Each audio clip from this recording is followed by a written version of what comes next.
मेरी माँ की तबीयत बहुत ख़राब थी। मैं उन्हें डॉक्टर के पास ले गई, लेकिन मेरे पास इलाज के पैसे नहीं थे। डॉक्टर ने कहा कि अगर अपनी माँ का इलाज करवाना है तो मेरे ऑफिस में आ जाओ। मैंने अपनी मम्मी के इलाज के बदले में अपनी इज्जत तक बेच दी। लेकिन जैसे ही डॉक्टर माँ का इलाज करने लगा, डॉक्टर के होश उड़ गए, क्योंकि वो डॉक्टर तो मेरा सगा। मेरा नाम रोशनी है। मैं 25 साल की थी जब मेरी माँ की तबीयत हर दिन बिगड़ती जा रही थी। डॉक्टर्स उनके बीमारी को लाइलाज बता चुके थे, मगर मेरी माँ के अलावा मेरा कोई दूसरा सहारा नहीं था। मैं उनकी हालत देखकर बहुत रोती थी। मैं अपनी माँ की एक अकेली बेटी थी। मेरे कोई भाई बहन नहीं थे जो मेरी मदद करते। जो भी जायदाद बची थी सब बेचकर माँ के इलाज पर लगा दी थी। अब तो इलाज करवाने के लिए पैसे भी नहीं थे। उसी दिन चाचा को जब हमारे हालात का पता चला तो वो लोगों पर इतनी मुसीबतें टूट पड़ी हैं, तुमने मुझे एक बार भी नहीं बताया। एक बार चाचा को बताया होता या कॉल किया होता तो मैं तुरंत आ जाता। जब मैं चाचा को क्या बताती कि कई बार मैंने उनसे बात करने के लिए घर पर कॉल किया, मगर हर बार चाची मुझे बेइज्जत करके कॉल काट देती थी। चाची समझती थी मैं उनके पति और उनके बेटी की कमाई हड़पना चाहती हूँ। चाचा ने मम्मी से बहुत शिकायत किए, मगर माँ चुपचाप सब सुनती रही, लेकिन कुछ बोल नहीं पा रही थी। जब चाचा बात ख़त्म कर लिए तो कहने लगे, रोशनी सामान पैक कर लो, तुम दोनों माँ बेटी मेरे साथ जाओगी। मैं किसी तरह चाचा के घर नहीं जाना चाहती थी, क्योंकि चाचा का बेटा मुझे बिल्कुल अच्छा नहीं लगता था। लेकिन चाचा ने बहुत कहा, वो मुझे और माँ को अपने घर तब तक रखेंगे जब तक माँ कुछ बेहतर नहीं हो जाती। चाचा के घर जाने का मतलब कि चाची से दिन रात अपनी बेइज्जती करवाना। उनको तो शुरू से ही मेरे खूबसूरत होने की दिक्कत थी। उनको लगता था मैं लड़कों को अपने जाल में फंसा लेती हूँ। जब चाचा नहीं माने तो मजबूरन मुझे अपना सामान बांधना पड़ा। चाचा मुझे और माँ को अपने घर ले आए। जब चाची को इस बात का पता चला तो उन्होंने सारा घर सिर पर उठा लिया कि महंगाई इस कदर हो चुकी है और अब ये दोनों आ गई हैं, इनका खर्चा कौन उठाएगा। चाचा ने आगे बढ़कर चाची के कान में ना जाने ऐसा क्या कहा कि चाची खामोश हो गई। मुझे कहने लगी, जाओ रेशम, कमरे में चली जाओ और अपनी माँ को भी ले जाओ। मैं उस वक्त सोच में पड़ गई कि ना जाने चाचा ने ऐसा क्या कहा, लेकिन जल्द ही मैं उनको भूल गई। माँ की सेहत के हिसाब से सोचने लगी। मैंने कई बार सोचा कि अगर मैं शहर में कोई छोटी मोटी नौकरी कर लूँ तो हो सकता है माँ के इलाज के पैसे बन जाएं, मगर मुझे डर था कि कहीं चाचा मुझे नौकरी करने से इनकार ना कर दें। अगली सुबह जब उठी तो सबसे पहले किचन में गई ताकि नाश्ते का प्रबंध कर सकूं। उसी वक्त चाची किचन में आ गई। मुझे कहने लगी, देखो अब आप दोनों माँ बेटी को इस घर में रहना है। तुम तो जानती ही हो महंगाई कितनी है। तुम ये काम क्यों नहीं करती, शहर में कोई नौकरी देख लो ताकि ज़्यादा नहीं तो थोड़ा बहुत माँ की दवाइयों का बंदोबस्त कर सको। बाकी तुम्हारे चाचा और मैं कर लूँगी। तुम्हें उनकी फ़िक्र करने की कोई ज़रूरत नहीं है। मैं तो चाची का ये चेहरा देखकर हैरान रह गई थी कि कैसे एक रात में ही चाची का मेरे लिए व्यवहार बदल चुका था। चाची बिल्कुल बदल चुकी थी। हम दोनों माँ बेटी का बहुत अच्छे तरीके से ख्याल रखती थी। न जाने चाचा ने उनको क्या कहा था कि उनका अपना व्यवहार बदलना पड़ा। जो भी हो, मुझे तो खुशी इस बात की थी कि अब मैं नौकरी कर सकती थी, क्योंकि चाची ने खुद ही मुझे ये कह दिया था। मुझे अब किसी बात का डर नहीं था। मैंने उसी दिन कमरे में आकर माँ को अपनी नौकरी करने की बात बता दी ताकि उनको पता चले कि उनकी बेटी सारा दिन क्या करती है। माँ ने नौकरी करने के लिए मुझे मना नहीं किया। वो भी ये बात अच्छी तरीके से जानती थी। अब हम चाचा के घर रहते हैं, इसलिए छोटे मोटे ज़रूरतें खुद पूरे करने होंगे। मेरी एक दोस्त शीतल शहर में काम करती थी। मैंने उससे बात की तो वह कहने लगी, रेशम तुम 2 दिन रुक जाओ, मैं अपने ही ऑफिस में तुम्हारी नौकरी की बात करूंगी। अगर तुम्हारी वहाँ बात पक्की हो गई तो बहुत अच्छी बात है। ऐसे में हम दोनों सहेलियाँ मिलजुल कर काम कर लेंगी। शीतल की बात से मुझे अच्छा लगा, क्योंकि मैंने पहले कभी भी शहर में काम नहीं किया था। दिमाग में एक डर था कि ना जाने शहर का माहौल कैसा होगा, मैं सब कुछ मैनेज कर पाऊँगी कि नहीं। इसी सोच में मेरे 2 दिन निकले। तीसरे दिन शीतल घर आ गई और मुझे कहने लगी, तुम्हारी किस्मत बहुत अच्छी है। मैंने कल ऑफिस में जब तुम्हारी बात की तो बॉस ने उसी वक्त नौकरी पक्की कर दी। उन्हें एक मेहनती लड़की की ज़रूरत थी और तुम इसके लिए सही हो। तुम्हें खुश होना चाहिए कि तुम्हारी तनख्वाह भी ज़्यादा होगी। शीतल की बात सुनकर जहाँ मैं खुश थी वहाँ एक डर दिल में कुंडली मार कर बैठ गया था कि पता नहीं दफ्तर का मालिक कैसा होगा। अगले दिन पूजा करके मैं शीतल के साथ ऑफिस चली गई। मुझे खबर मिली कि जिस मालिक ने मुझे रखा है कुछ दिनों के लिए किसी काम के सिलसिले में दूसरे शहर चला गया है। ये कंपनी सर्जिकल की थी, यानी कि मेडिकल के औजार बनते थे। मुझे शीतल के साथ कुछ दिन रखा गया था कि मैं अच्छी तरह काम सीख जाऊं। शुरुआती दिनों में मुझे दफ्तर में आना थोड़ा अजीब लगता था, लेकिन फिर मैं धीरे धीरे इस माहौल में ढल गई। अब मैं रोज़ शीतल के साथ दफ्तर जाने लगी थी और जब छुट्टी होती तो शीतल के साथ घर वापस आ जाती। मुझे इस दफ्तर में आए 10 दिन हो चुके थे, लेकिन अभी तक दफ्तर के मालिक से मिली नहीं थी और ना मैं जानती थी कि वो कौन है और कैसा है। एक बार उनसे मिलना चाहती थी जिसने बिना देखे बिना इंटरव्यू लिए मुझे नौकरी पर रख लिया था, क्योंकि मैंने सिर्फ इंटर पास किया हुआ था। पापा जब दुनिया से चल बसे उसके बाद मैंने पढ़ाई छोड़ दी। एक दिन माँ की तबीयत बहुत ज़्यादा ख़राब हो गई। मुझे चाची का फ़ोन आया। उस वक्त मैं ऑफिस में थी। मुझे फ़ोन करके कहने लगी, तुम्हारी माँ बहुत ज़्यादा बीमार है, तुम घर चली आओ। मैं बहुत डर गई थी क्योंकि चाची भी फ़ोन पर बहुत ज़्यादा परेशान लग रही थी। मैंने जल्दी से शीतल से बताया और तुरंत घर चली गई। घर आकर मैंने देखा तो माँ की हालत बहुत बुरी थी। मैं माँ को लेकर जल्दी से हॉस्पिटल पहुँची, लेकिन डॉक्टर ने माँ की हालत देखकर हमें जवाब दे दिया। कहने लगी, आप इन्हें दिल्ली ले जाएं। उस वक्त मेरे पास थोड़े से पैसे पड़े हुए थे। मैं माँ को दिल्ली ले आई। मैं नहीं चाहती थी कि पैसों की वजह से मेरी माँ को कुछ भी हो। मैंने माँ को हॉस्पिटल में भर्ती करवा दिया। डॉक्टर काम कर रहे थे। उन्होंने मुझे हिम्मत रखने के लिए कहा। वह अपनी तरफ से पूरी कोशिश करेंगे कि माँ ठीक हो जाए। मुझे बिल्कुल भी ठीक नहीं लग रहा था। मुझे लगता था मेरी माँ किसी भी वक्त मुझे छोड़कर चली जाएगी और फिर मैं दुनिया में अकेली रह जाऊंगी। इसी तरह 2-3 घंटे गुजरे थे कि एक डॉक्टर ने मुझे अपने ऑफिस में बुलाया और कहने लगा कि तुम्हारी माँ की तबीयत बहुत ख़राब है। उनके गुर्दे बिल्कुल ख़राब हो चुके हैं। हमें जल्द से जल्द उनका इलाज करना होगा। उनके लिए तुम्हें 5 लाख जमा कराने होंगे ताकि हम जल्द से जल्द उनका इलाज शुरू कर सकें। इतनी बड़ी रकम सुनकर तो मेरे हाथ पांव फूल गए। मैं सोच में पड़ गई कि इतनी बड़ी रकम का बंदोबस्त मैं कैसे करूंगी। डॉक्टर शायद मेरी परेशानी भांप चुका था। वह मेरे चेहरे को देखकर कहने लगा कि आपको कोई परेशानी है या कोई दिक्कत है तो आप मुझसे बता सकती हैं। मैंने दोनों हाथों से अपना चेहरा छुपा लिया और फूट फूट कर रोना शुरू कर दिया और कहने लगी कि मेरे पास पैसे नहीं हैं। मैं अपनी माँ का इलाज करवाना चाहती हूँ, लेकिन ऐसा क्या करूँ कि मेरी माँ ठीक हो जाए, क्योंकि उनके इलाज के लिए मेरे पास 1 फूटी कौड़ी तक नहीं है। मैं उनको बहुत मुश्किल से दिल्ली तक लेके आई थी। डॉक्टर सोच में पड़ गया। मेरे कंधे पर दबाव डालकर कहने लगा, तुम परेशान नहीं हो। आज शाम तुम मेरे दूसरे ऑफिस आ जाना। मैं तुम्हें काम दिलवा दूंगा और पैसे भी दूंगा जिसमें तुम आसानी से इलाज करवा सकोगी। देखो, अगर तुमने मेरी बात ना मानी तो शायद तुम्हारी माँ ज़िंदगी से हाथ धो बैठे। मैं अपनी माँ को किसी भी तरह खोना नहीं चाहती थी। मैंने डॉक्टर की बात मान ली और शाम को डॉक्टर के दिए हुए पते पर उसके दूसरे ऑफिस पर पहुंच गई। उस एड्रेस पर पहुंचने से मुझे हैरानी का झटका लगा, क्योंकि ये वही ऑफिस था जहां मैं शीतल के साथ काम कर रही थी। शाम के तकरीबन 6 बज रहे थे। कोई भी ऑफिस में नहीं था। डॉक्टर बैठकर मेरा इंतज़ार कर रहा था। वो मेरा हाथ पकड़कर मुझे अपने ऑफिस ले आया और बैठने को कहा। मैं अपने हाथों को मसल रही थी। मुझे बहुत ज़्यादा डर लग रहा था क्योंकि रात का टाइम था और मैं उस वक्त ऑफिस में अकेली थी। अभी मुझे बैठे हुए थोड़ी देर हुई थी कि डॉक्टर ने मुझसे बात करना शुरू किया और कहा कि तुमको अपनी माँ का इलाज करवाना है ना, तो तुम मेरे लिए क्या कर सकती हो। मैंने कहा, सर आप जो कहेंगे मैं करूँगी, बस आप मेरी माँ को ठीक कर दें। तो वह मेरी बात सुनकर कुछ देर सोचकर कहने लगा, तुम्हें मुझसे रिश्ता रखना होगा। जो मैं मांगूंगा तुम मुझे दोगी?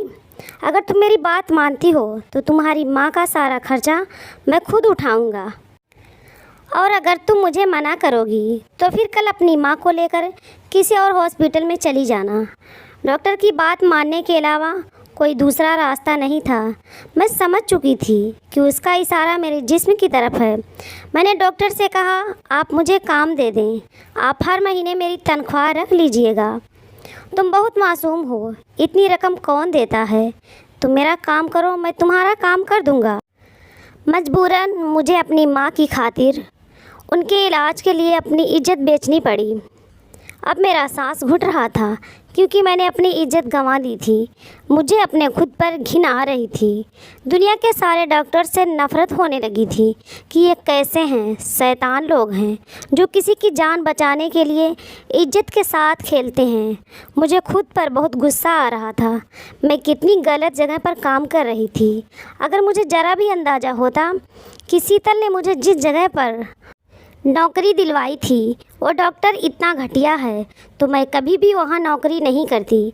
मैं अगले दिन गिरते पड़ते अपने वजूद को संभालते हुए हॉस्पिटल पहुँची तो पता चला कि वह डॉक्टर 2-3 दिन के लिए कहीं और चला गया है। मुझे इस डॉक्टर पर बहुत ज़्यादा गुस्सा आया कि ये कैसा डॉक्टर है जिसने मेरी माँ के इलाज के लिए मेरी इज्जत ख़राब की है और अब खुद दूसरे शहर चला गया है। मैं घबरा गई कि अब मैं अपनी माँ को लेकर कहाँ जाऊँ। मुझे लगा कि मैंने अपनी इज्जत भी गंवा दी है और मेरी माँ भी नहीं बचेगी। मैं पूरी तरह से रो रही थी। वहाँ पर एक नर्स आई, कहने लगी, डॉक्टर ने आपके पैसे भर दिए हैं, आपकी माँ का इलाज शुरू हो गया है, आप बिल्कुल भी परेशान मत होइए, 2-3 दिन में वापस आ जाएंगे। ये बात सुनकर मुझे तसल्ली मिली कि जान तो बच जाएगी, लेकिन मैं अपने इस वजूद का बोझ कैसे बर्दाश्त करूँगी जिसने गलत रास्ता अपनाया। फ़िलहाल मैं इस बारे में कुछ भी नहीं सोचना चाहती थी क्योंकि मैं जितना सोच रही थी उतना ही खुद को अपनी नज़रों में गिरा रही थी। माँ का इलाज शुरू हो चुका था। मैंने अपना दुपट्टा संभाला और भगवान से प्रार्थना करने लगी और अपने किए की माफ़ी मांगने लगी। मैं कभी भी ये गलत काम नहीं करती, नाजायज़ संबंध नहीं बनाती। मैंने ये सब कुछ अपनी माँ को बचाने के लिए किया है। मैं ये नहीं करती तो पैसों की वजह से मेरी माँ मुझे छोड़कर चली जाती। मैं अभी प्रार्थना कर ही रही थी कि चाचा चाची हॉस्पिटल में आ गए और आते ही मुझे अपने गले से लगाकर रोना शुरू हो गई। मैं तो चाची को रोते देखकर हैरान हो गई। मैंने कहा, आप क्यों रो रही हैं? आप टेंशन ना लें, मम्मी ठीक हो जाएंगी। चाचा कहने लगी कि मैंने तुम्हें कहाँ कहीं नहीं ढूंढा, हम दोनों ने दिल्ली का कोई हिस्सा नहीं छोड़ा। तुम कहाँ चली गई थी? एक बार फ़ोन करके बताया होता। तुम अपनी माँ को इस हॉस्पिटल में लेकर आई हो। मैंने सोचा चाची को क्या बताती, अब बताने को कुछ बाकी ही नहीं रहा। चाची मेरे साथ बहुत अच्छे से बर्ताव कर रही थी। चाचा चाची को इशारा किया, कुछ देर के लिए इस तरफ आओ, मुझे तुमसे बात करनी है।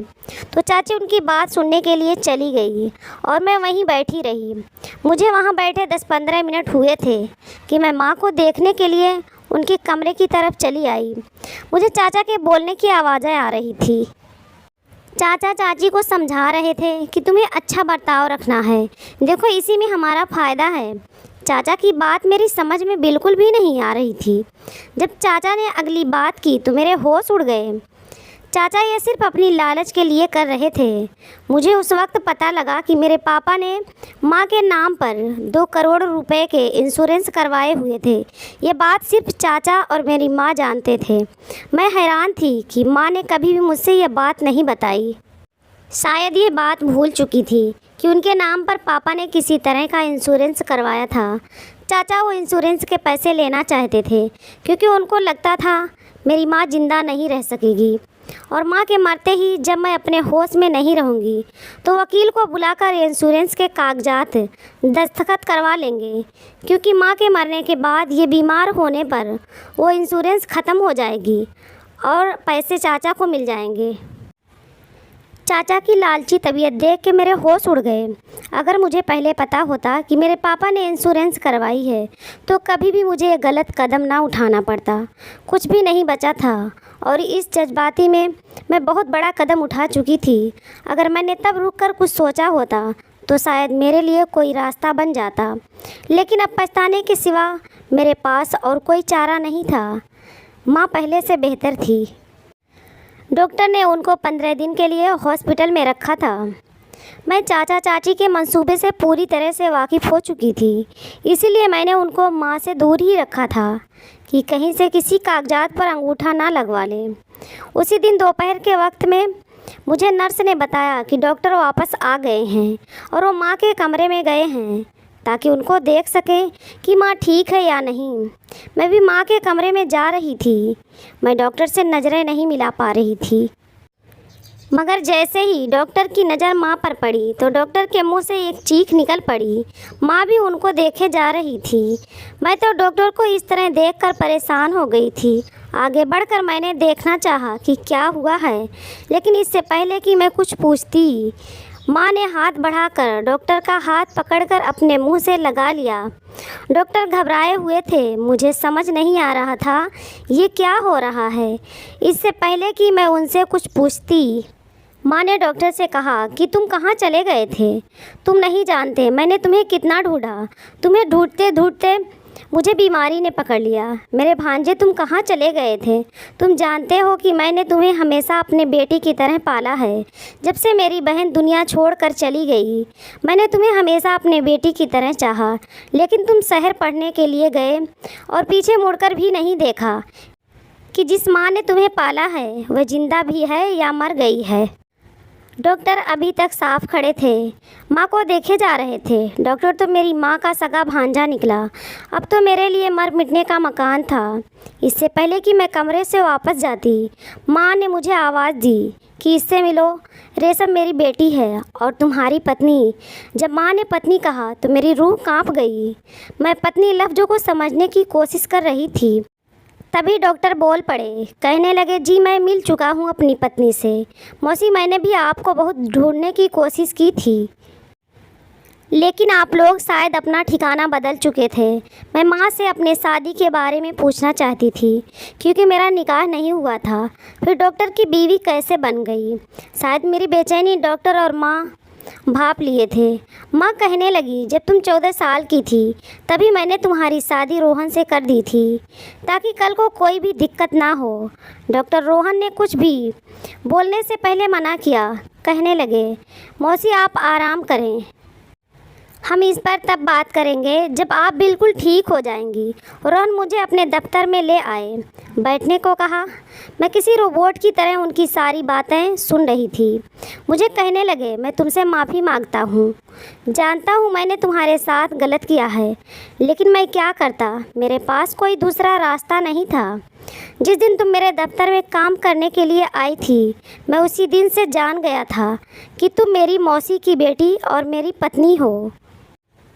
लेकिन मुझे उस दिन काम के सिलसिले में दिल्ली आना पड़ा, जिस वजह से तुमसे मुलाकात नहीं हो पाई।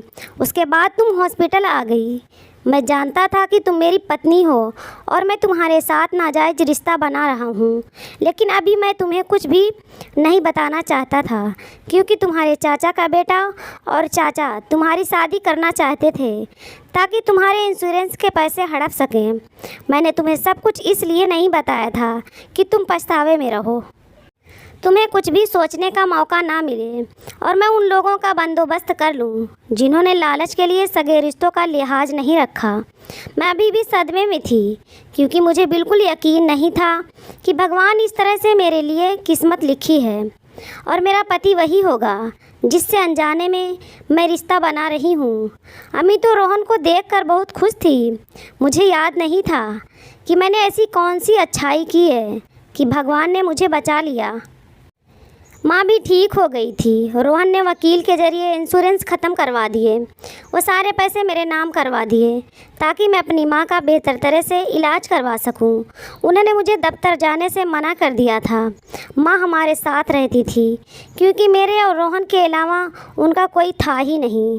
चाचा चाची भी अपने किए पर शर्मिंदा थे। उन्होंने कई बार माँ से माफ़ी मांगी थी और माँ भी उनको माफ़ कर चुकी थी, लेकिन रोहन ने उनको घर आने से मना कर दिया था। रोहन और मैं अपनी ज़िंदगी में बहुत खुश थे। एक दिन मुझ पर पहाड़ टूट पड़ा। मेरी माँ चल बसी। वक्त जख्म भर देता है और धीरे धीरे मैं भी घर में और बच्चों में बिजी हो गई। भगवान से प्रार्थना करती हूँ कि वो हमारी ज़िंदगी खुशहाल रखे। धन्यवाद दोस्तों। चैनल पर नए हो तो चैनल को सब्सक्राइब करें, वीडियो को लाइक करें और अपने दोस्तों में शेयर करें।